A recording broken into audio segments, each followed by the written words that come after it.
Today is a really, really special day. I want to welcome you back to Why Isn't Everyone Doing This?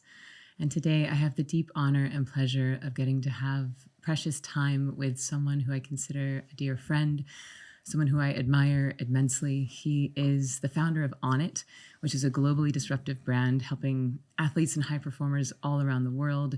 He has a gym in Austin, Texas. He is the founder and the host, or the creator and the host of the Aubrey Marcus Podcast, which is a good thing because it'd be weird if someone else was the host of the Aubrey Marcus Podcast, which has over 50 million downloads and is really exploring things on the thin edge of the wedge of really pushing humanity and consciousness forward in very brave ways. And I will say the only podcast that I listen to regularly. He also has created a donation-based coaching organization called Fit for Service, which is filled with such beautiful people doing brave inner and external work, and has recently created an awesome transformational music festival called Arcadia, which I got to do an activation at last year. And whoa, it was like a life highlight. And as big as this stuff is that this man is doing externally in the world, the thing that I want to highlight and the thing that I want to celebrate you for is your outrageous generosity.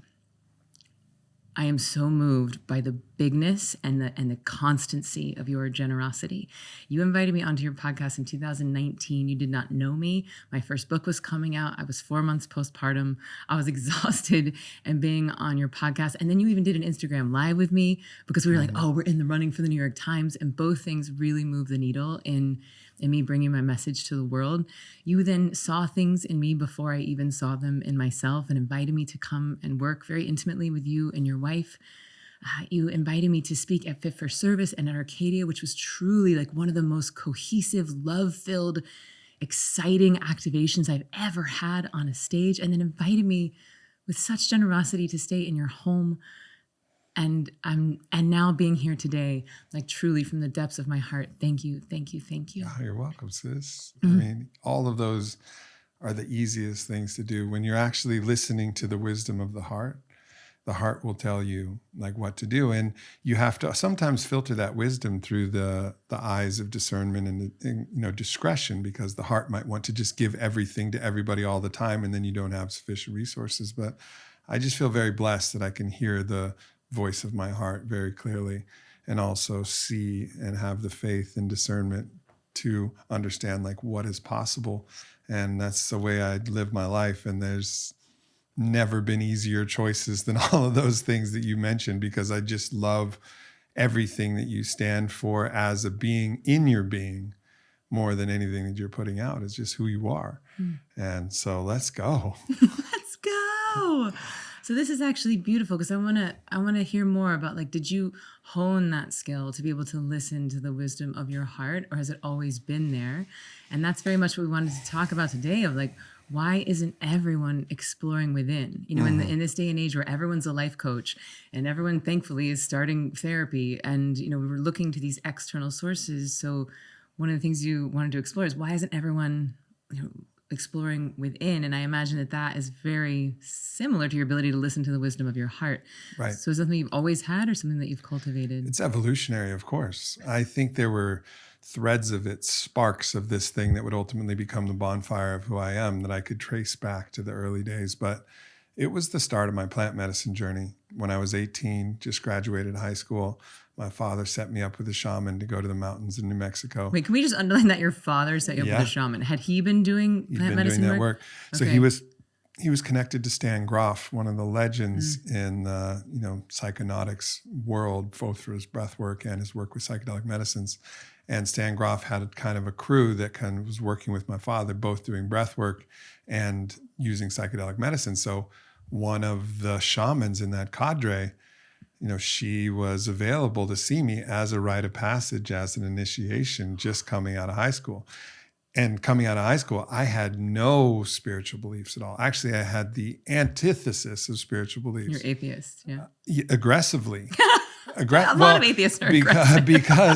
Because all that I'd heard about from God was religion God. Doctrine, dogma. And fear and shame and guilt. And I was like, this is bullshit. And then I went on a family trip. On my mother's side, I went on a family trip, and I saw the dungeons of the Inquisition in Italy and all of these torture devices. And the most sickening part of it I would say 75 to 80% of the torture devices involved people's genitals.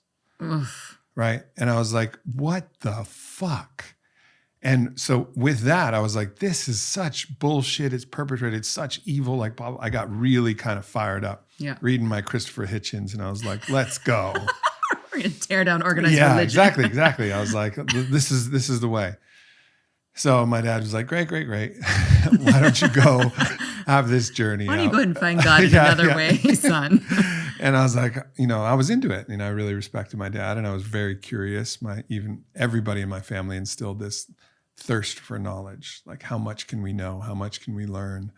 And I knew this was a way that I would get to learn, but I was also terrified. So I remember before we were actually going to, sit with the medicine, which was a combination of MDMA and psilocybin. That was my first experience.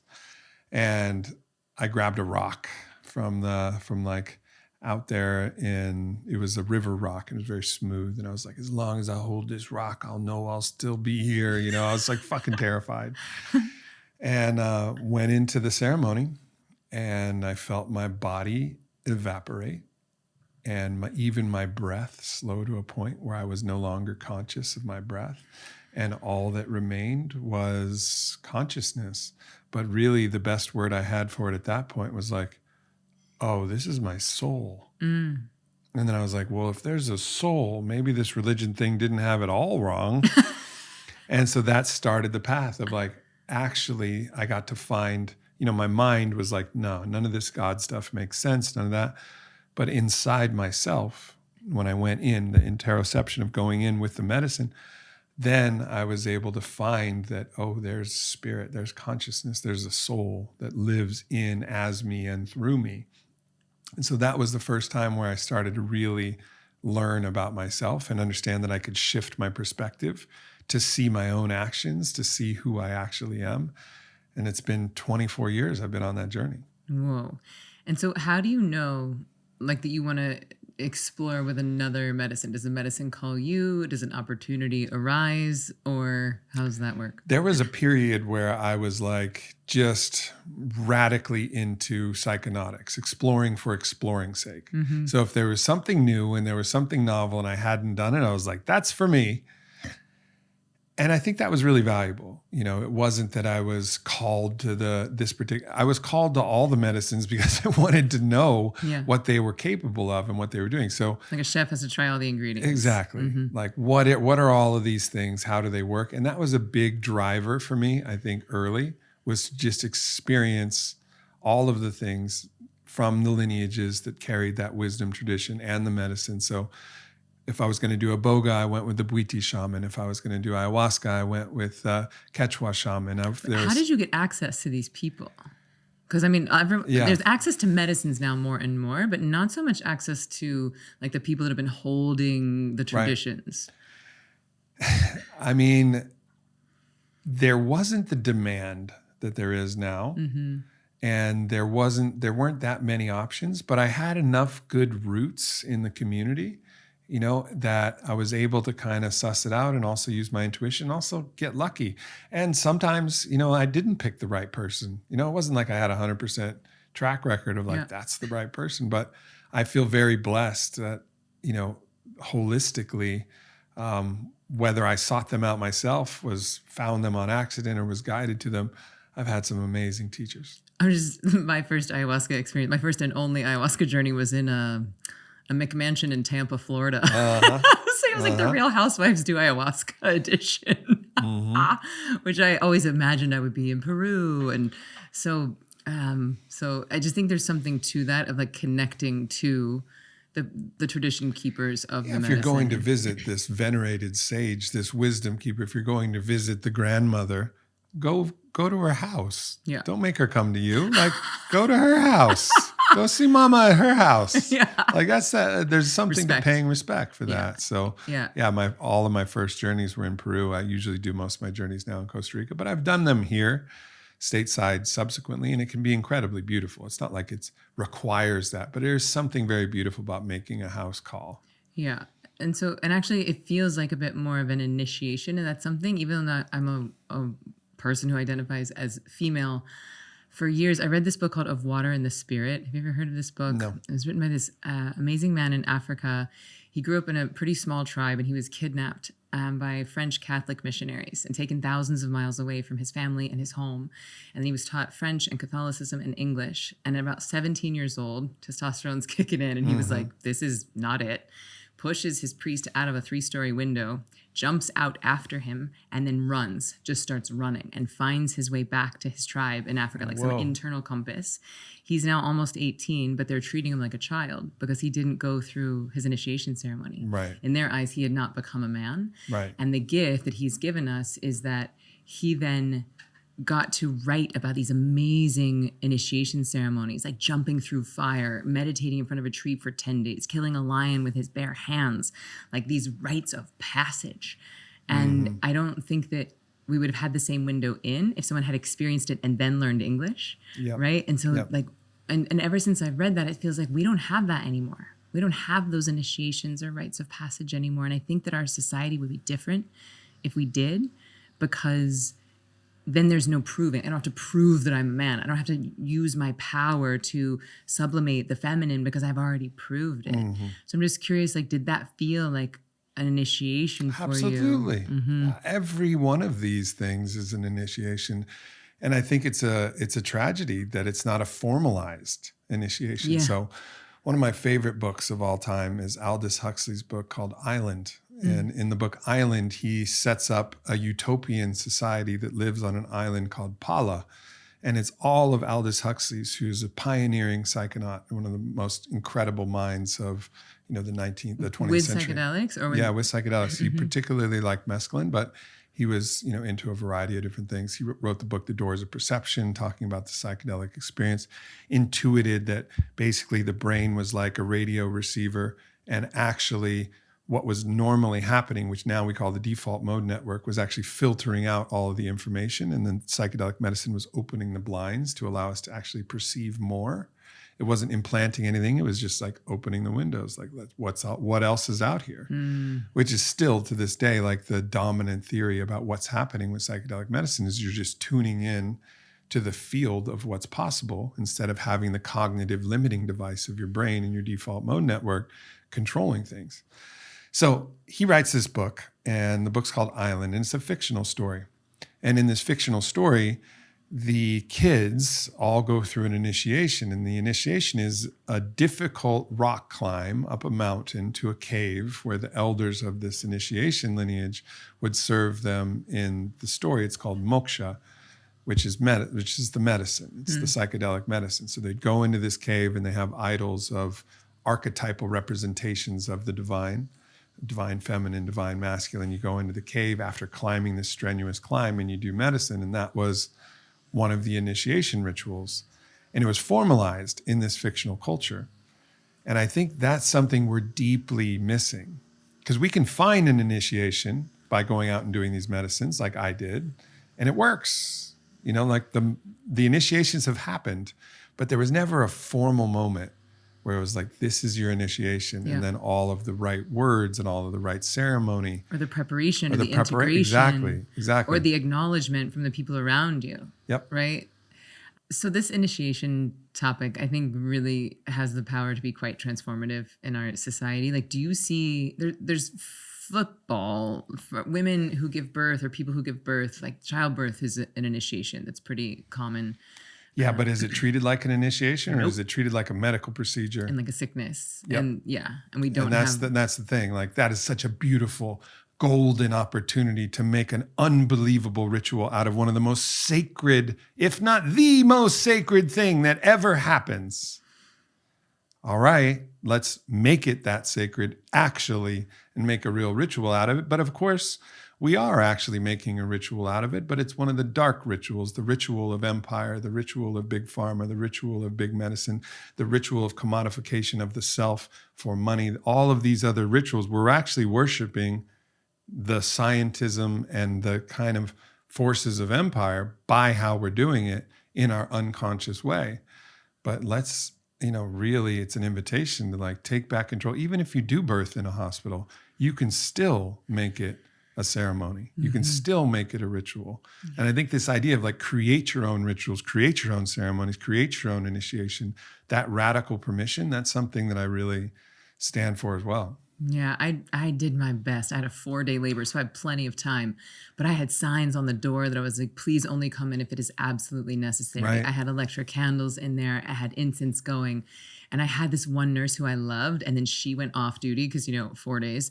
And the new one came in and she was just like a fucking elephant in a china shop. And she was just banging stuff and so loud. And I was like, ma'am, I am going to need you to dial it down. And I was in this like ferocious mother mode. I'm like, I am protecting this space. But it can be such a beautiful, reverent, sacred time, and we don't treat it as such. But do you have any ideas for ways that we could insert some sort of an initiation, some sort of rite of passage specifically for people who identify as male? Oh, so many ideas. And I don't think you get it all in one shot necessarily either. I think it's good to have big moments, but it's also good to have many different moments. And there's many different rituals that you can go. So I imagine my future son, who actually I'm intending to name Huxley, and Vailana's on board, as an homage to Aldous Huxley, who wrote one of my favorite books, Island, that it really changed the structure of my consciousness because it showed me the way that a society could be before Charles Eisenstein wrote his book, 60 years before he wrote his book, The More Beautiful World Our Hearts Know Is Possible, 70 years, whatever. Aldous Huxley wrote Island, and it showed a picture, a snapshot of that more beautiful world and how it could look through his own vision and through his own eyes. Beautiful things in which they even trained the parrots to say attention. So all the wild parrots in the land of Pala said attention. So when they were out there, instead of just parroting other random words, they were all trained to say attention. So all of them here. And that was the other thing they would say. Here and now? Yeah. Come on. Yeah. And so the birds would actually be squawking that in this magical, so many beautiful ideas that were shared. So our son, Huxley, and I just imagine all of the different rituals. So, okay, let me go through some of them. I think, for a while when he's a kid, I believe that like well-sourced meat is actually really important for the fortitude of like our bodies. Like our bodies are meant to actually absorb that. Not meant to, but they can absorb that in a really powerful way. But of course, the energetics of how the animal was harvested, where it comes from, that's all very important. But I see a period where it's like, all right, now, son, you're at the point where you can hunt. And actually the point where you can take this animal's life. And so I see restricting all meat, fish, everything, restricting all meat in that period and say, now, son, if you want to go earn the right to actually eat these animals now you have to go through the whole process. You have to take the life, you have to clean the animal, and then you're going to be a part of cooking it, and then you'll be a part of eating it, and that will unlock for you this potential so that now you can eat whatever you want. And same with growing food, right? Because he'll have the reverence for it, because he'll know the energetic investment that it took versus what we're doing now, which is just consuming with no regard to the amount of energy that we're consuming. When I went hunting for the first time, you have this cut of meat called a tenderloin.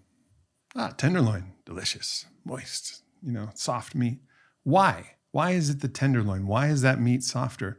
Well, I learned when I was cleaning the animal that I'd taken from the field, which is an unbelievably spiritually powerful process, and I could tell that full story. But the most important part of this is that in the process of taking that animal's life, putting my hand on it, saying a prayer, putting my knife in its heart, after it was a clean shot with the rifle, it was a really beautiful experience. 4 days looking for the right animal. I'll just tell a little bit of this story.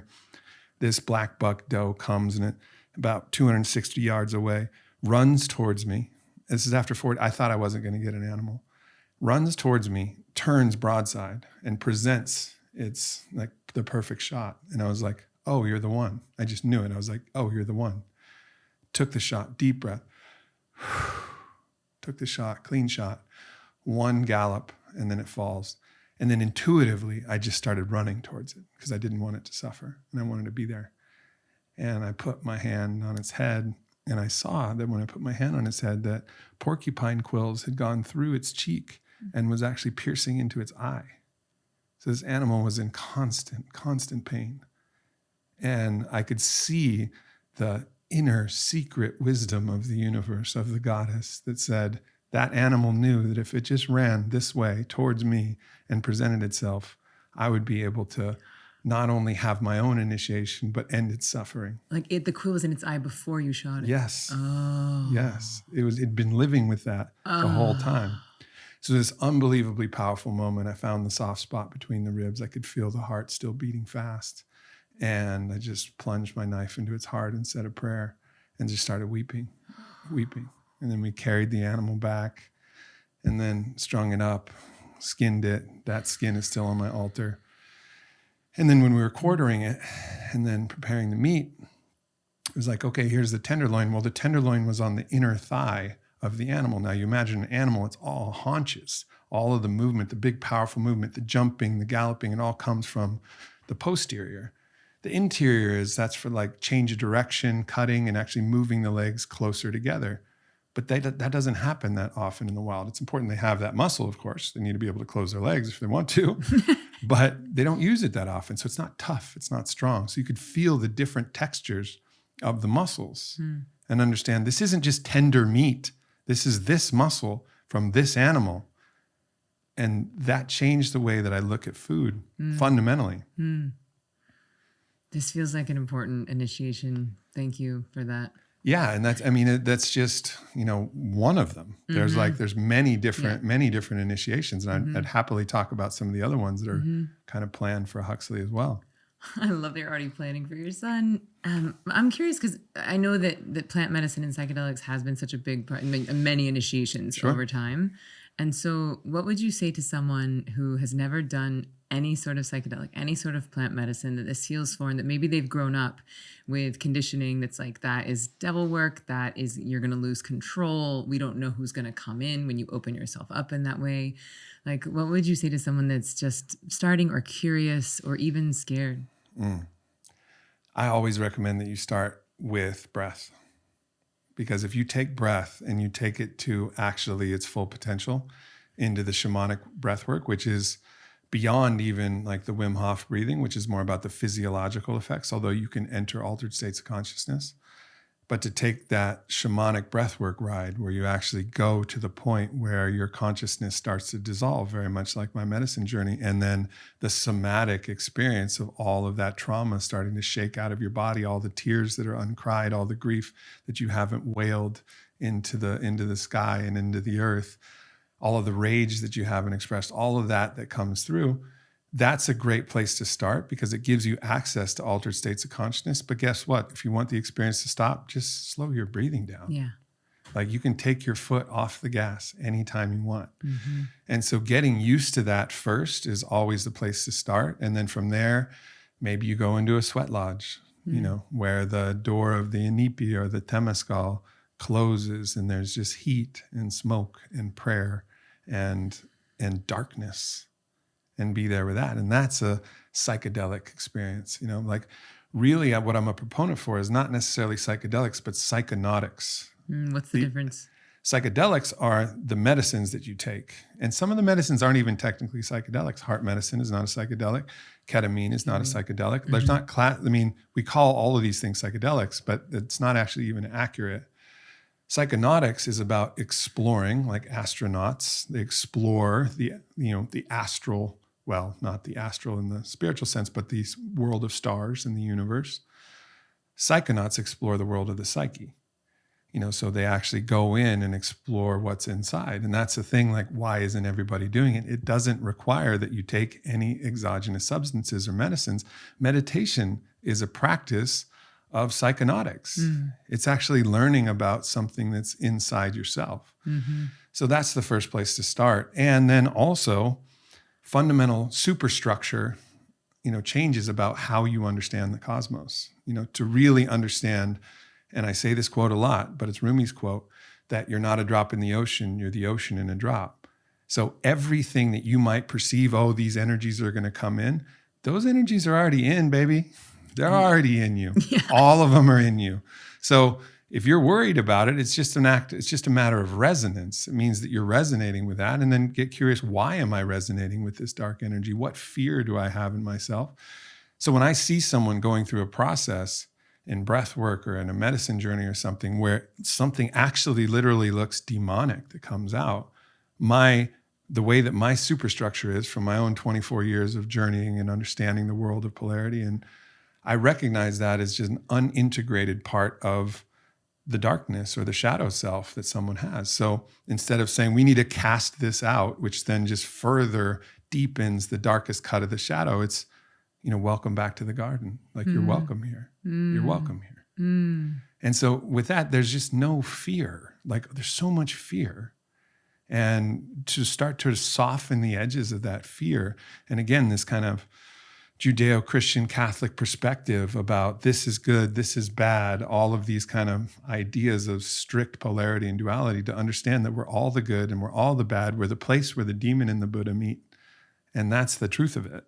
And so to see that, and then you can step into a place where you no longer carry that fear and then get more courageous with the practices that you do, even up to doing a medicine like ayahuasca, which is going to take you on a 5 to 8 hour ride, that's you're not really in control of at all. And you have to be willing to just let go of the reins. And that's a terrifying thing, except if you trust that what you're letting go of the reins to is got you. Mama's got you. Mama's got you. Your trust falling into the open bosom of the universe, where Father God, Father Shiva is going to hold you. And if you're asking for forgiveness, that Father God energy is going to say, forgive what, my child? I don't see any grievance. I hold no record of wrong. And then the mother that says, come here, sweetheart. You're a little sick. Let's purge this. Come here. I got you, baby. I know this is hard, but you're going to have to look at it. You're going to have to see it. You're going to have to move it. And to just know that you're falling into the lap and into the arms of something that's really got your back. However, it's not to say that you should jump headlong into that if you're not ready, if you haven't done the breath work, if you haven't been kind of fully preparing yourself, because it can be destabilizing. Yeah. If you go blasting right through. The thing about an ayahuasca journey, you can't take your foot off the gas. And if you're in a space, you can get stuck in a really challenging loop, in a trauma circle, in a place where you've lost your active agency, where you can even tell yourself to surrender because you can't even summon that agency. So you're stuck in a place of resistance against some energies that are really hard, and it can be very re-traumatizing or immensely destabilizing. And that's on the negative side. It can also be destabilizing on the manic side. If you have unresolved issues and ideas, delusions of your own grandeur and egotism that hasn't been acknowledged, like where you pretend that you have no ego, and then all of a sudden the medicine comes in and some thought over-expressing that is like, I am not only tapping into the energy of the Christ, I'm Jesus. I can't tell you how bummed I get when I meet people who are like, I'm Jesus. I'm like, no, bro. No, like we're all the Christ, but like you're not the guy. I had somebody at Arcadia, and he was like, I just want to tell you, man, like I'm the guy. And I'm like, what guy? He's like, the guy. And I'm like, what guy is that? He's like, the guy. I was like, Jesus? And he's like, yeah. It's like, oh God, here we go. And what do you say to that? Like, were you just like seeing him like No, enjoy? I mean, at that point I looked him very clearly and I said, listen, brother, all of us are the Christ. And that is the message of the Christ. And nobody can claim to be the Jesus because that is one man. And that one man, that one man is not us. And that was his version of divine. And you are your own version of the divine. Right, exactly. Mm-hmm. So we can participate in that Christ energy, that Christ consciousness, but we're not the guy. And I think it's also a slippery slope that a lot of people get in with a lot of psychics and mediums. And I can't tell you how many psychics and mediums tell people that they're this fucking former past life emperor or king. There can't be that many fucking emperors or kings in everybody's fucking lineage, Who are the paupers? Yeah, Who was cleaning the toilets in the latrines? Exactly. It's like, and it's all of this is like a seductive allurement for the ego. And so I'm very cautious with all of those things. And at the same time, sometimes amazingly powerful things come through that you're like, how on earth am I this blessed? I had this experience recently. I did a medicine journey, and the medicine that I'm most drawn to right now is the combination of ketamine and cannabis. And it's been incredibly powerful for me over these past few years. And of course, ketamine's been legalized for the treatment of depression. Cannabis has been legalized in most of the states. So interestingly, it's fully legal to do this. My ketamine's prescribed by a doctor. My cannabis is legally acquired. Cool. I mean, it's not that I'm opposed to acquiring things from other ways. Obviously, I couldn't have been a psychonaut for 24 years doing nice things to talk completely about by it the in book. the open. But in this particular journey, I felt so much blessing coming through me. I felt all my allies and guides, and I have some odd and peculiar allies and guides. The energy of Mercury, the Roman god Mercury, also known as Hermes in Greek, is one of my allies, and he brings energy through my feet and through my ankles, like the wings that were depicted on the ankles. I was like, I get it, because this energy floods through my body. My legs start tingling, and I feel this unbelievable life force coursing through my body. And I know that that's the energy. So still, thank you. Like, thank you. So it was not only that, but it was countless other energies and beings and the divine life force itself pouring through me. And I just was overwhelmed at that point. And this is, I mean, again, lots of experience with this. I go, man, why me? And I just hear the voice of the divine go, well, why not you? And I was like, yeah, why not me? Why not me? You have an abundance of divine energy. Why would I be even a little bit hesitant to receive the fullness of that energy through me? And why would I think that you would be like, yeah, buddy, I'm going to give you a little bit, but that's all you get. Yeah, you better be grateful. You better be grateful for what I gave you. And you also were taking away some of that from your brother. Yeah, so exactly. you better enjoy it. All of these stories of finitude and scarcity, and it was just like a very sweet little moment where it was so overwhelming that was my response. Why not you? Oh, this is so beautiful, because one of the things I wanted to talk to you about, because you're playing such a big game, and I know that you're really just getting started. Yeah. And I remember actually at Arcadia, we were backstage, not backstage, but like in the audience. And I was watching you watch the stage of this beautiful, first of its kind festival, where it felt like you had created Burning Man, like a flavor of Burning Man, but there was even like seeds of something bigger there in it. And also, not that many people know, or maybe they do, I don't know, you were supposed to have that in Wyoming until like 2 to 3 weeks prior, and you moved it all, like so much money out of your own pocket, but we're here, we're in it, we're like in the magic. Yep.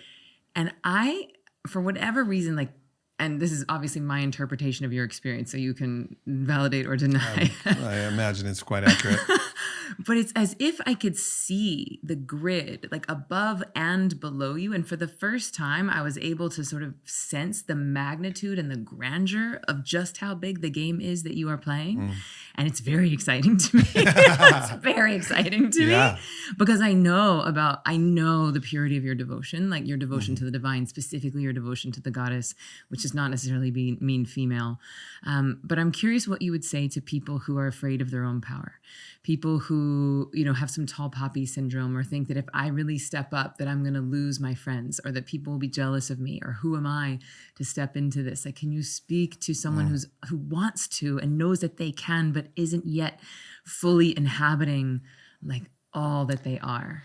This is where death can be a wise advisor. A really wise advisor, because imagine now, project yourself if you feel any of that resonance with what you shared about, I don't know about me, I don't know about this.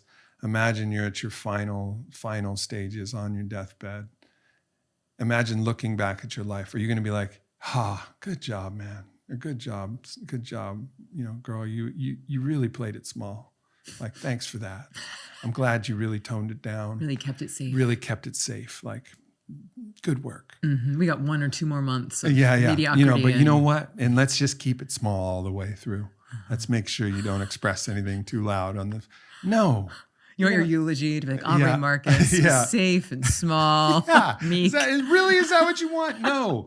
And of course, people realize that. It's like, why didn't I let myself be more happy? Why didn't I?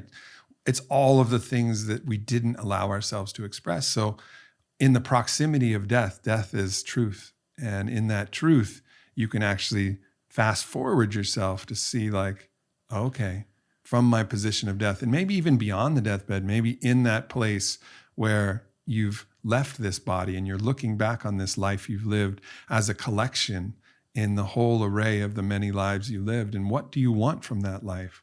You want to be that man, I was Aubrey Marcus, and I screamed Aubrey Marcus. I let it pour out of every pore of my body, not to glorify the name, but because I'm a unique self. And without my instrument playing in the whole symphony, the divine is incomplete. The divine is incomplete without our unique voice and our unique instrument. And it's our right, and I would dare say our obligation, to play that instrument as clean, as pure, as loud, and as true as we possibly can. I remember you said that to me in Miami. We were doing our week-long together with Vailana, your wife, your amazing goddess of a wife. She's the best. The best. Actually, fun fact, when we reunited, I was invited to speak at your men's group in Austin, and I was doing a ceremony, and I was handing out flowers to all the men there, and I looked you right in the eyes, and I was like, something that came through me was like, take me to your wife. It was just like this being that was like, knew that we needed to connect. So thank you, whoever that was. But you looked at me and you just said, like, at what point are you going to own your own mastery? Yeah. Like at what point, Emily? Like you have both like an opportunity and an obligation, actually. And so, and then really I've kept that with me. Like if I start to shrink or play small or think, who am I? I'm just like, it's really been a beautiful anchor. Yeah. So thank you for that. Of course. And so going back a little bit, if we go back to the control and the darkness coming in and out, there was a Shakespeare quote that came to mind, which is that nothing is either good or bad, but thinking makes it so. And so I think there's an analogy there, actually, people who might be afraid to do this inner exploration with psychedelics or just simply looking within and really integrating the darkness or the sticky stuff, the stuff we don't want to see. And what we were talking about with the initiation of like, how do we love that part? How do we not exercise it or judge it as bad, but really love it? So to me, it seems like if you're going through the initiation or if you're surrendering control to something bigger than you and something gets exposed that you would have judged as bad or dark or something that you don't like about yourself, can you maybe share how you've found ways to love those pieces of yourself? It's a challenging journey because we have an idea of who we want to be good, right? To be good. We feel like every aspect of us needs to be good. But actually every aspect of us is every aspect of everything. And so to actually recognize that it's one thing to actually forgive, some kind of behavior, or some kind of action, or some kind of attribute in another person. I think that's level one. That's very hard to like have love for. I mean, the stories of Ram Dass had, Donald Trump on his altar. That was because it was a hard person for Ram Dass to love. So if he was going to be Ram Dass, he wanted to make sure that he could love Trump too. Otherwise, he wasn't Ram Dass. So on the external, it's important to, work with those energies, and that's challenging enough. The even more challenging part is when you find and locate that within yourself. And then the question is, can you love that too? Can you love that too? Can you love that too? And it's a process that takes courage, and it also takes a different understanding about what it means to actually be good, right? It's like, I think Star Wars does a good job of depicting that every Jedi could become a Sith. Like the dark force and the light side of the force, they're all available. This is what I'm preaching to my son all the time because he's 4.5, right? And so it's like good guys, bad guys, good guys, bad guys. And every time I'm like, everyone has good and bad inside of them. We all do good and bad things. And he's like, Mom, shut up. Good guys, bad guys. I'm like, okay, this is just part of his evolution and I just have to relax. Right. But it's like, he's reading the story of our time. This is the old story. There's good and there's bad, and bad is outside, good is inside. And this is bad is the other, good is me. You define yourself based upon what's bad about the other, which makes what you are good. This is the division and polarity that we've experienced, particularly over the last 3 years. And it's always been there. So he's actually accurately reading what the Toltecs would call the mitote, which is the collective consciousness. The mitote means marketplace. The marketplace, the ideas of the collective zeitgeist. He's reading that. And he's just expressing that because it's in all the stories and in all the cartoons and all of that. But new stories, new myths, new consciousness needs to emerge that tells a different story. And it's not like we're inventing this for the first time. My Mahayana Buddhist mentor, a guy named John Churchill, I did a podcast with him, And he was the one who told me that when the Buddhists, the Tibetan Buddhists in his lineage are meditating, they're meditating on a tanka. And a tanka looks like an image of a demon. And his favorite tanka is a tanka named Yamantaka. And Yamantaka is the death fucker. And death fucker has a raging erection. He's like a buffalo man. He's like this wild beast. And what they're doing is they're evoking that energy, that the power of that dark masculine energy.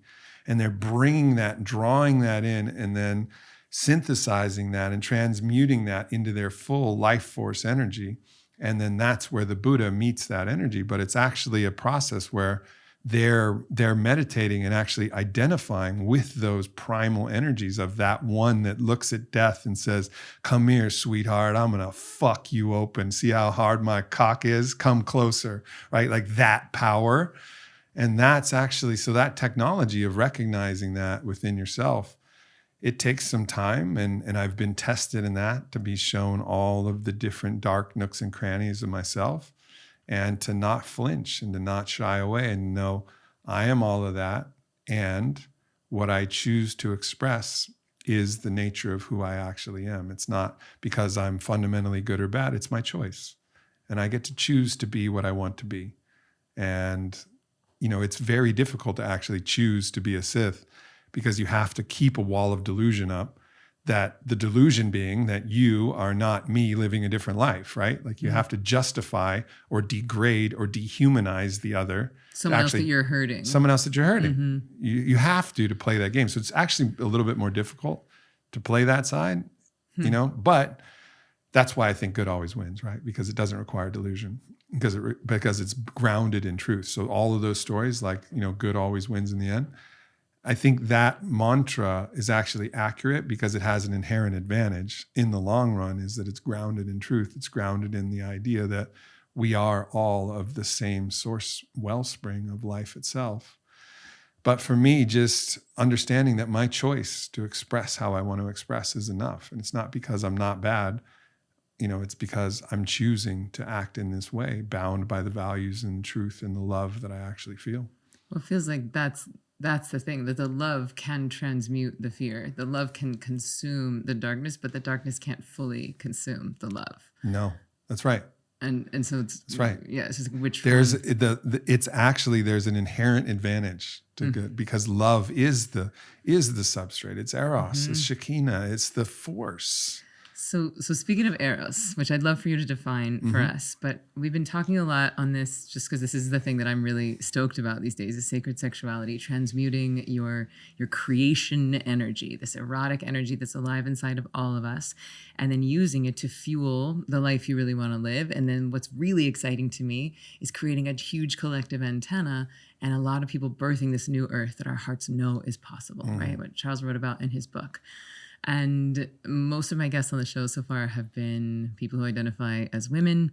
And so there's a lot of the divine feminine talk. And so I would love for you to share like how you, someone who identifies as male, one, work with sacred sexuality, transmute sexual energy into creating things in your world. And then two, and this is probably a bigger question, like live such a life of devotion to the divine feminine, to goddess energy. It's the same question. Great. I mean, fundamentally, Eros and ethics are inseparable. And how would you define each? So Eros is the force of life, allurement, presence, attraction, and also in some cases repulsion. It's almost the magnetism of the entire cosmos. The magnetism of the cosmos. Yeah. And it was actually, it was symbolized in the two cherubs that were intertwisted at the top of the Temple of Solomon, who carried this lineage transmission of Eros and connecting it to Shekinah. And who's Shekinah? Shekinah is kind of Eros embodied as a goddess, right? So it's the force of Eros. It's a simple way to say it, but there's many ways that you could describe Shekinah. She's often called the bride, but that doesn't quite fit. That's more in the Malchut kind of. There's a variety of different ways to describe it, but as Rabbi... Embodiment is of Eros. Yeah. Mm-hmm. in a way, but it's so ever present in every man and every woman and every, bite of food and everything. It was actually really, the symbol was created as the two cherubs on top of the Ark of the Covenant on top of the temple in Jerusalem. And Shekinah wasn't either one of the cherubs. It was the space between. It was the thing that drew them together to intertwine and get into that dance. So the third thing that is created exactly. when the energies and the polarities merge. Exactly. And that's Eros. And, again, as Rabbi Mark Gaffney shares, like the sexual models the erotic, but does not exhaust it. So we think of erotic and we think of sex. And yes, sex can and should be erotic. And also, it's just a model for living your life erotically, like Rumi, the poet, who is constantly talking about the great beloved. And you imagine that great beloved was a man or a woman or whoever he was attracted to, when in reality, the great beloved was his love affair with God, or Shekinah, or whatever the name is that you want to say, but it was his love affair with life. Yeah, like what you seek is seeking you, right? That's that magnetism. Yeah. If you have the desire, then it has the desire for you as well. Yep. And so how do you, like, if you feel comfortable sharing, like, personally use that Eros, that energy or do you use that to create what you're creating in the world? So go back to younger Aubrey. And my desire, my craving for the goddess was so strong that I recognized that, okay. And I remember one very defining moment. And again, this is young Aubrey. I actually went by the name Chris then. I had two middle names, Chris and Aubrey were my middle names. People called me Chris. I switched that to Aubrey, but that's a bracket, not important. But anyways, so young Chris Marcus, fake ID, 20 years old. I go to a burlesque show in Vegas called La Femme, and it was based on the burlesque show in Paris, the famous one at the Crazy Horse. Gorgeous, like like the way that they play with lights and music and the dancers, it was stunning. And I remember I had a Crown Royal on the rocks, and I was, again, fake ID. And I'm just sipping that. And I'm a 20-year-old college kid, right? And these are like gorgeous professional dancers, like women, like the goddess embodied. They were like Shekinah embodied. The allurement I was feeling was like through the roof, right? They were like expressing this element of femininity and sexuality that was so far beyond whatever I could cultivate.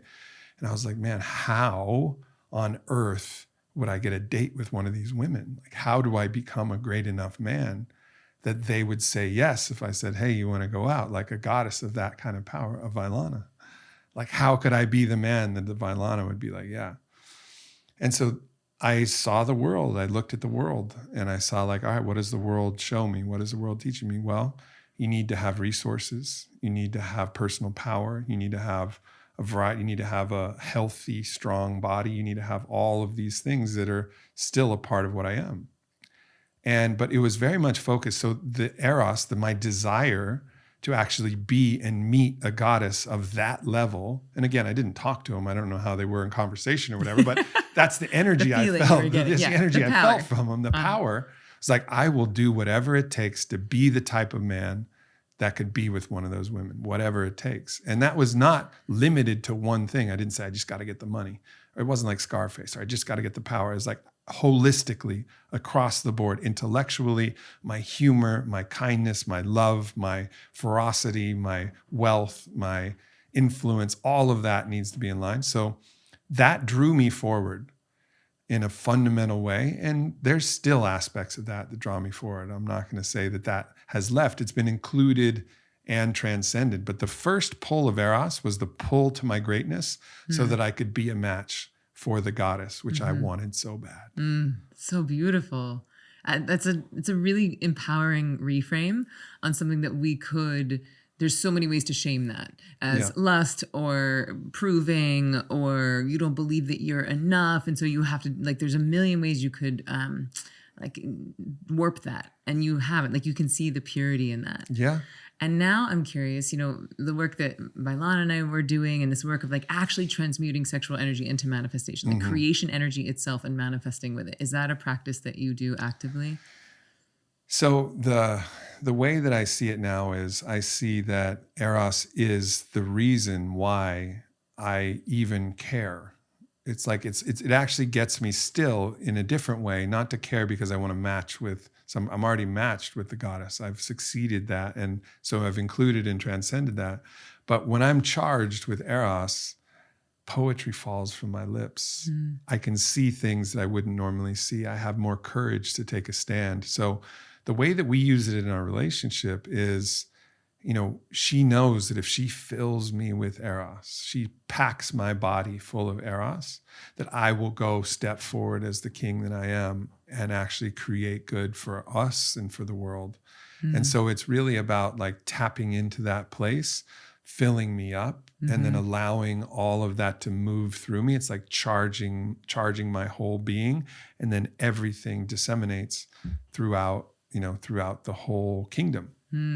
So that's really how it's done. And it doesn't require us to have, for me at least, like a particular practice of this or that when it's happening. It's like, just pack me full of it and trust that my body will be the vehicle and the channel that will take all of that energy and it'll pour through my body, and that will create beauty. Yeah, like she likes the vision that you're creating. And so Right. she's like fueling that, like Exactly. you're using it to generate it.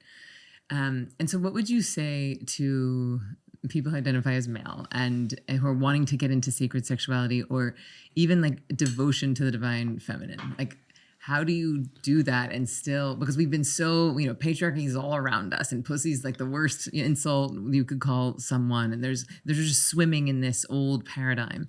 So how do you in this day, as the frequency of the planet seems to be changing into a more receptive, more lean back, more magnetized, more harmonious frequency, what would you say to men who are starting this journey, who want to devote to the divine feminine? I don't think you should try to force yourself to do it. I think you have to be allured. You have to be drawn towards it. So I would really focus on the genuine allurement to the goddess in whatever way that is for you, right? And pussy is an incredibly alluring force. For me, in my own sexuality, I am so drawn to that. The smell, like every aspect of it transcends anything that you could look at from a materialist, reductionist standpoint. It's this world. It's a portal that consumes. Matrix point. Yes, it consumes me with ecstasy.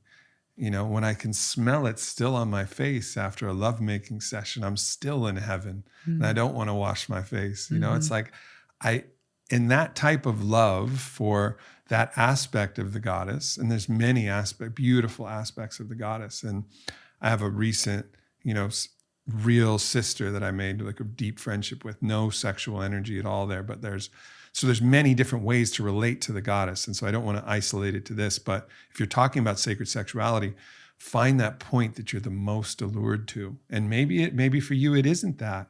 And maybe feel free to explore that thing that you are most allured to, rather than the mental constructs of I need to do this and let's get an orgasm, this line sexing consciousness where you're just thinking about an outcome, trying to create a result, worrying about your performance in your head, trying to figure all this shit out. Allow yourself to become completely intoxicated. Allow yourself to just swim and float in the garden of feminine ecstasy and just let it consume you entirely.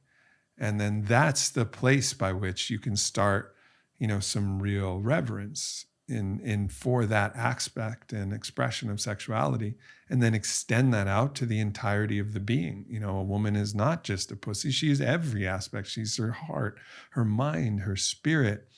And yes, men and women share that same quality, and all of the genders share that same quality. We all share that. So, but I think the starting point is like, what are you allured to? And what are you like, what is intoxicating for you really about the essence of another person? So I love that. So don't force it because we think we should, but just like Right. what is the actual magnetism, which is the Eros. And Right. if that, regardless of gender or whatever, it's like, where's that pull? Devote to that. Let Yeah. yourself be surrendered by that sensation and consumed by that sensation. So we talked about why aren't people exploring within, but like, why aren't they? Like, why do you think we're so afraid of it? Why isn't there more of it? So the identity structure of who we are. People call that the ego. But the problem I have with the word ego is there's a lot of conflation with the idea of ego with hubris and pride and a lot of the different shadow aspects of ego. Right, like ego's bigger than just the The way that we use the word, it's your identity structure. It's your identity. It's who you are in identity. It's the thing that separates you from the complete homogeneous, wave of the divine. Like ego says, I am, but in saying I am, it's also saying I am not. This is my body. It's mine. And it's, of course, connected to all of the earth and contained of all of the particles of the mother and the water and the air, of course. The wave is not an illusion. It's an appearance of separate. Right. It's not an illusion of separate. So, and that's an important aspect. The identity structure says, well, at least in some densities, in some dimensional realities, this is me and me is different than you. And so it's very important because that's what allows us to explore and allows us to differentiate. That's a vehicle that allows us to really play.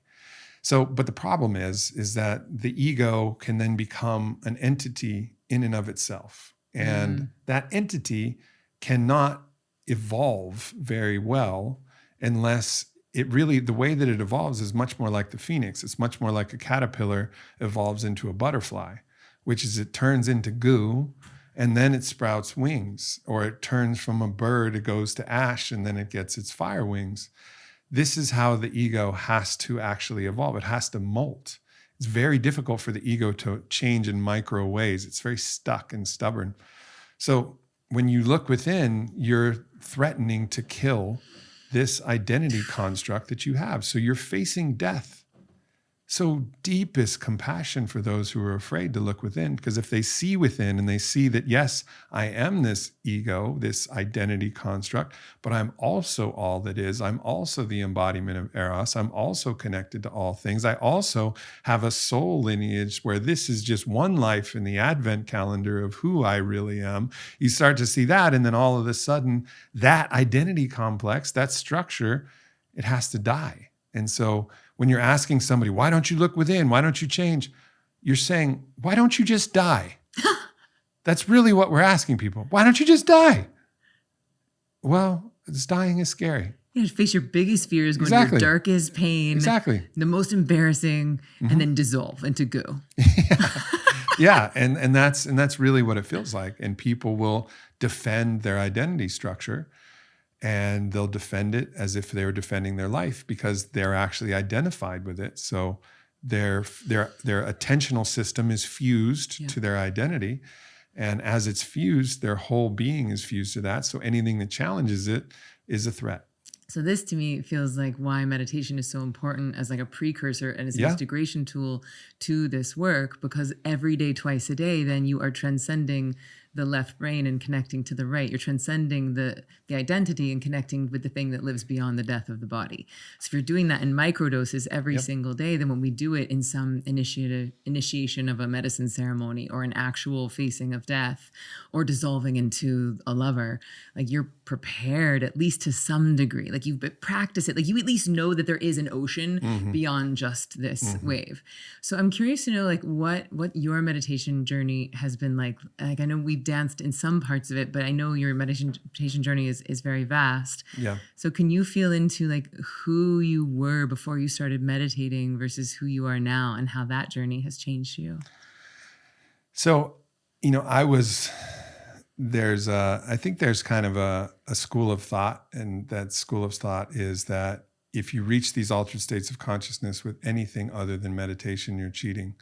And this is the only true and pure way. And if you're going to be like really a good person, you don't need anything else. And, like I'll comment about a medicine journey and just like, I hope that one day you realize that you don't need all that. I was like, yeah, I realize that. And also they're amazing. I don't need it. It's really fun. Yeah, for sure. Have you done it? Like, it's awesome. I've been teaching meditation for like 13 years and I love drugs. Yes, right. So I was given the gift of being able to use the bridge. I consider all of these medicines like a chakaruna, which is the Quechua word for bridge. And so it's a bridge to other states of consciousness. Meditation for me has been something that actually, our meditations together when I started to learn with you, that was one of the best experiences of actually having a practice that could drop me into really deep states of consciousness. It drops me into that kind of void space, where everything falls away and rest is happening. And of course, you have all of these different talks that I'm sure everybody has heard, but you get this kind of quantum rest in that state where everything is just dissolved in this beautiful way. And you're such a master at teaching that. And thank you for the personal attention and helping to illuminate that for me. The other practice that I've been working with that was taught to me by the Mahayana Buddhist, John Churchill, was to actually change and fuse and this is not separate necessarily from what you're doing, but it doesn't involve a mantra in exactly the same way, but putting my attentional system right on my heart. So all of my attentional system goes directly to my heart. And then there's primordial words for mother. And one of the primordial words, so he's of Celtic Druidic lineage, but he studied 30 years of Mahayana Buddhism. So the word that he prefers is awa. It's very similar to mama, but it's awa. Awa. And so I feel the safety of the mother. I feel all around me and how safe she is and how she's holding me. And then I just go into this and I drop my attentional system right into my heart. And I'll just say, Awa. And again, that becomes like a mantra, but it's not a mantra that's trying to actually drop you into the state where you step back and forget the mantra, which is a beautiful practice. I love it. But it's actually to continue to feel your heart opening and connecting more to the mother. Mm-hmm. And so it's like driving more energy through the heart that you're sourcing from Gaia. So I have now 2 tools that I really like and can use for different occasions. One gives me this deep rest. The other really opens my heart and makes me feel connected to the mother. Beautiful. Yeah. Thank you so much for sharing that. I've never heard that. Awa. It's stunning. And you can just feel, I feel like safe and enveloped. Yeah, exactly. Even hearing it. Something that I was taught is an advanced technique would be, rather than putting your attention directly on the heart, that actually you can bring your attention to the rib cage, like the sternum right in front of it. And it's almost like the gate to the heart.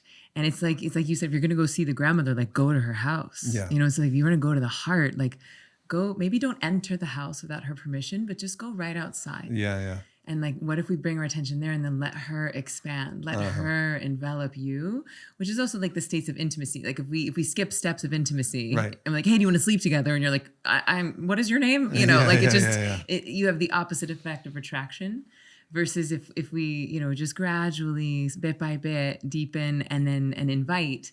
So that could be something to play with too, of just like what if you put it right at the sternum? I like it. Good. I'd love to just, before we start to wrap things up, I'd love to, if you feel comfortable talking about the God bomb. Do you feel comfortable talking about that? Okay, Let's great. Let's go. So this is something that you and Vailana cognize, or like this feels like something that wants to come through, a specific medicine that wants to come through, and a beautiful activation and gift and experience that you facilitated for some of your nearest and dearest. This is, again, my 24 years experience in learning from many different ways. Vailana naturally being a magical adept and having this unbelievable ability to sing and play the sound bowls and download a direct transmission of someone's unique self and apply the sound to that. I was apprenticed in a particular type of bodywork from my brother Porangi, and it's an unbelievable, magical type of bodywork. So we pair both of those with the combination of ketamine and cannabis. And sometimes there's admixtures, but I'd prefer to allow those to remain in the mystery. But the core of it is the ketamine and the cannabis. And ketamine to me represents the dissolution of this identity construct and the opening to the fullness of all that is, right? It's like entering the void space. It's that Shivic, this is all of the cosmos that becomes available. Shiva being the destroyer of irrelevancy, right? Yeah. So you can just expand into all that is. All that is. And then the cannabis is the goddess. She's the one that awakens our senses. All the food tastes more sweet. The music sounds better. The body work feels better. The yoga feels better. Everything is in the body. This is the goddess. This is goddess medicine. So it's a combination of a very, very highly polarized divine masculine, so masculine you wouldn't even call it grandfather. No one says grandfather ketamine. It's beyond that. It's beyond even the personality or archetype structure that could say grandfather, mother, brother, uncle. Yeah, it doesn't want to be personified. No, it's not that. And it's something else mixed with a very visceral feminine energy of the cannabis. And so in that combination, then stacking that with the body work and with the sound, and it evokes like an unbelievable experience. And we were honored to be able to offer that for you and to just see what came through. And it's really stunning. Yeah, I mean, I can imagine it's so different for each person. It is. But just to speak to my experience, like one, you have so many talents, but I imagine many people don't know that you actually are a very gifted body worker. But what I saw when I was on the table was clear as day. These like pyramids, and I could tell that they were both ancient and future. Like, and there was a group of us that were there in these ancient pyramids and in the future, and I could feel the transmission so clearly.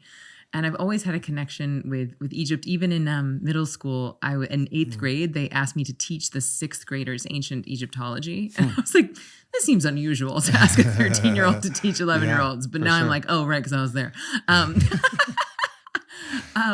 But then cut to Burning Man, and we're all in a pyramid together, and you're introducing myself and Layla and Bailana and Regina. And now, like, it's possible that we might be going to Egypt, like in the fall with this amazing Egyptologist. And so it just feels really exciting to like have these very clear downloads that happen and then to see them come into fruition. And then the last thing I'll share about my experience, which again, I just felt so honored and grateful. But that Bailana started singing, and it was something called light language, which sounds like a language. You're like, oh, I just don't know what language that is. It must be like a mix of Portuguese and Czech or something that I've never heard. Yep. But when she started singing, I felt like the deaf, sometimes you'll see videos of deaf children who get hearing aids for the first time, and they get to hear their mother's voice for the first time. And that is what it felt like for me, that I was hearing my mother tongue for the first time. And then afterwards I said, what was that? What were you singing? What language is that? And she said, I don't know. I've never sung that before. It was actually a weird tone for me because it wasn't my voice. It was your voice. Like she was able to tune into whatever my light language code is. And it was just such a fascinating, beautiful experience.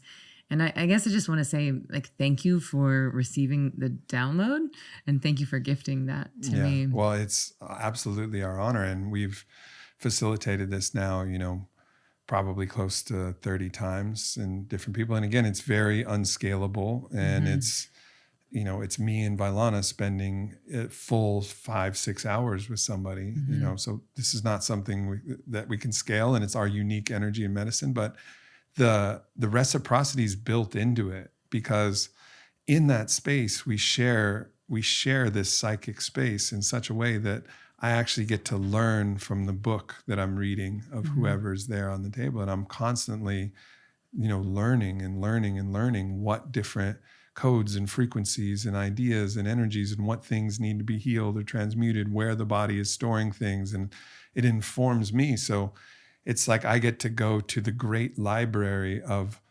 everyone being who is a master in their own right on the inside. And I get to read the book of a master. And then I always come out better from it. So it's one of my favorite things to do. And the amount of magical things that have happened on that table it's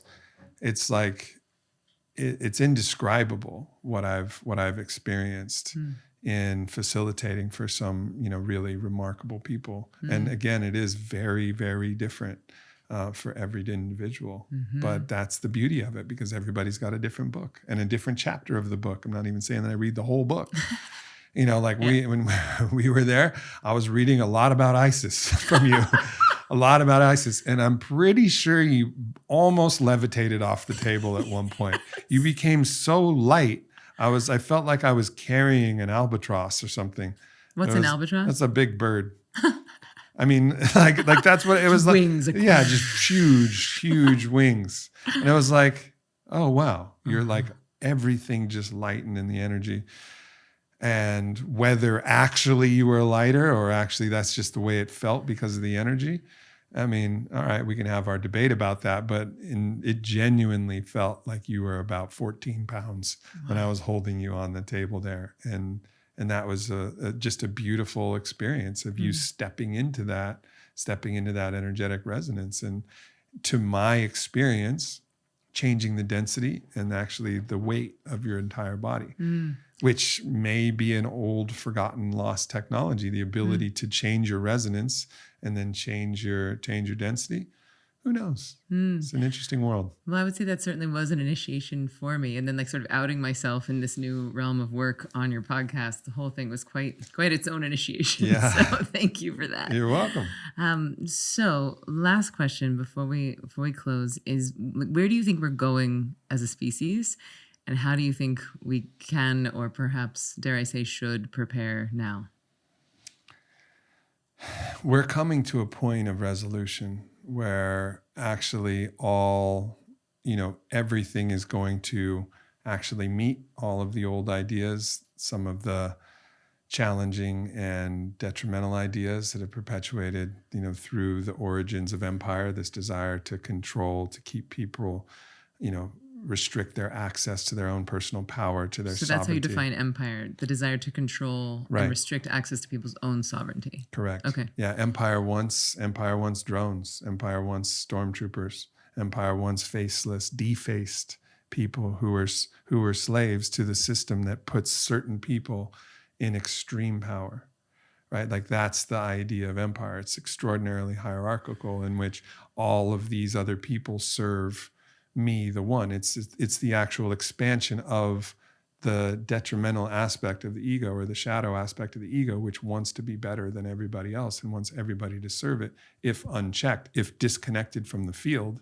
That's what the ego wants. And empire is just that played out in the collective, the desire to have certain people with extreme power and everybody else serving those different people as basically, servants, or in that capacity. So there's that energy, and there's all the ideas of that. In order to perpetuate and exacerbate that energy, you weave fear and you weave division and you restrict sexuality and you squash magic and you promote this version of materialist reductionist scientism that denies the existence of anything that's outside of the non-material, and all of these different ways that we're disconnected from the full power of who we are. So that played out through politics and the corporatocracy that we find ourselves in, with the reemergence of people who are finding their true power and bringing back the old forgotten lineages, all of the old wisdom lineages of Solomon that, Rabbi Mark Gaffney's taking and piecing back together from the hidden allegorical references from the many books, and bringing back that wisdom. And then the Mahayana Buddhist wisdom that's coming in, the deep kind of Kashmir Shaivism and you can name something from the Gnostic Christianity to every different aspect. It's all coming in, as well as the best in modern philosophy and psychology, practices like internal family systems, all of these different things. And the medicines are coming on board now. And so there's this huge point where structures that have been built on an old story are now coming to face with the truth about life itself and the truth about who we are. And it's hard to see that being smooth, but it's a prayer we can hold. I'm praying for it. The revolution that does not require a revolt. Yeah. That we just birth it through our own pleasure, that we can hold the frequency of this new earth. Yeah. And that we can manifest it even in the wake of the crumbling of the old unsustainable. And I think we can individually, and like we have the ability with how we see things to see that this is happening and this is necessary for this to happen, and all compassion to those that are hurt when this happens. It's like if recently this last week, one of the banks failed, Silicon Valley Bank failed. And it's like, damn, like that. But obviously this is systemic of a bigger problem that needs to be there. But it's not like you don't have compassion for people who had their life savings in that bank and they can't get it back. And for whatever reason, it wasn't FDIC and they may not ever get their money back. It's like, and you lost a lot of compassion. Money, right? Yeah. So I didn't have direct exposure but so many of my investments banked through them because they're like venture capital. So all of a sudden a huge portion of my wealth is now at risk. I actually don't even know. I mean, today's Monday, so presumably I'll find out more, but it could have evaporated. Like a huge amount could have evaporated. So for me, I could have gone into the scarcity, fear, I can't believe this happened, blah, blah, blah. Or I could choose to just see this like, well, this was the crumbling of a building that I, had some trinkets stored in, and the trinkets may be smashed and I may never get them back. And that's okay. These different buildings will crumble, and I have, different resources spread in different places, and it won't all come. And if it does, I'm going to be fine. Because guess what? I got me and Vailana, and me and Vailana can live on my parents' fucking couch and still have a great time. Yeah. I mean, we might need a private bedroom for everything that we do. It'd be more comfortable, less awkward for all. Yeah. But this idea that, no, it's going to work out. It's like, we're going to be okay one way or another. And even if something catastrophic individually happens, it's like, all right, well, in this incarnation, this is all that I was able to get out of it. But I'm going to get another shot at this. And that would be a great tragedy. But there's still a way to see that kill keeps you engaged with life and seeing the more beautiful world in process, even if things are crumbling. So while I don't think it's going to be necessarily smooth across the board, I think for every individual who has this type of mindset, it will smooth your purview, your window into the multiverse to a degree that you're going to be able to actually stay above the ruckus and the chaos that may come. Yeah, keep our attention on the creation that happens right behind the destruction. Correct. Yeah. Wow. Well, Aubrey, I would sit here for 8 more hours, but it would get very hot in here. Yeah, it is warm. But thank you for your lifetime of devotion. Thank you for your lifetime of study. Thank you for your outrageous generosity in lifting up the people that you see birthing this more beautiful earth that we all know is possible. Thank you for your time here today. And I'm so excited that you are going to give us a window into what sounds like a really powerful exercise, a way for us to change our future by changing our past. So I'm really excited about that. And I want to say thank you so much for joining us on this ride. As you can tell, this is a very brilliant, mission-driven human. Where would you like to direct people? Where would you like for people to come and find you? Aubrey Marcus Podcast. Yeah, it's really, really good. Thanks, it's sis. So good. Thanks, sis. And just, at Aubrey Marcus on Instagram. It's my most active social platform. Okay, so Aubrey Marcus on Instagram and the Aubrey Marcus Podcast. Truly, he's covering everything from the science of magic, all manner of psychedelics, political divide and creating unity inside of it, lifting up authors and philosophers from all different lineages. It's really, it's a gift. It's a very generous gift that you're giving to the world every week. It's my honor. Yeah, well, thank you so much for joining us. If you are enjoying this, I would be so grateful if you would follow and do stick around. Join us at zivameditation.com/whythis, where you're going to get to enjoy these bonus teachings that we simply cannot fit inside of the podcast, where you're going to get to dive deeper and get to actually experience some of these modalities that we've been speaking of. So thank you so, so much. I love you, and I will see you next week.